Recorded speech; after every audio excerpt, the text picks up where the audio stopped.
साल 1950 का यह एक चौंकाने वाला किस्सा रानी बाजार का है। यहाँ राम प्रकाश रहता था, जिसकी बेटी को 5 साल की उम्र में कैंसर हो गया। कई डॉक्टरों को दिखाने और इलाज कराने पर भी उसमें किसी तरह का सुधार नजर नहीं आया। होते होते एक रात कैंसर ने उसकी जान ले ली। उस बच्ची की जान रात को करीब 1 बजे गई थी। उसी रात को पास के ही एक गांव की महिला मोहिनी को एक ट्रक ने टक्कर मार दी थी। मोहिनी के परिवार वालों ने पूरी विधि के साथ उसे अंतिम विदाई दी। अब बच्ची के परिवार वाले भी उसे दफनाने के लिए जंगल की तरफ निकले। जंगल जाते समय अचानक से उस लड़की के शरीर में हलचल हुई। सभी हैरान हो गए कि मृत लड़की का शरीर कैसे हिल रहा है। थोड़ी ही देर में लड़की जिंदा हो गई और उसके परिवार वाले खुशी खुशी उसे अपने साथ घर ले आए।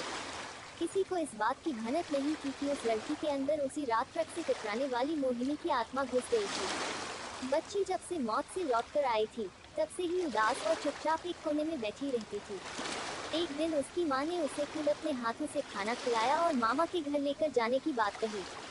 खाना खिलाकर उसे अच्छे से तैयार करके वो उसे अपने मायके ले गई। रास्ते में वो बच्ची जैसे ही उस ट्रक के हादसे वाली जगह पहुंची, तो उसने अपनी माँ को कहा कि मेरा गांव इधर है। माँ ने उसकी बातों पर बिल्कुल गौर नहीं किया और उस बात को हंसी में टाल दिया। कुछ ही देर में वो अपनी बेटी के मामा यानी अपने भाई के घर पहुंच गई।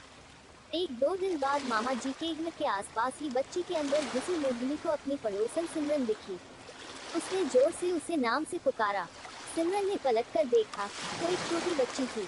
उसे बड़ी हैरानी हुई कि इस लड़की को मेरा नाम कैसे पता है।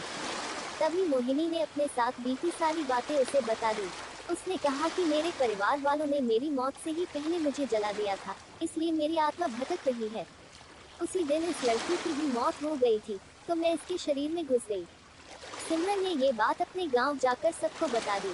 पूरे गांव वाले और उसके रिश्तेदार मोहिनी से मिलने के लिए उसी बच्ची के मामा के घर के पास पहुंच गए।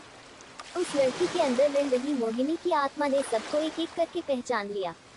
कुछ देर बातें करने के बाद वो अपने परिवार वालों के साथ अपने घर चली गई। अब उस लड़की की माँ बच्ची को घर में न देखकर परेशान थी।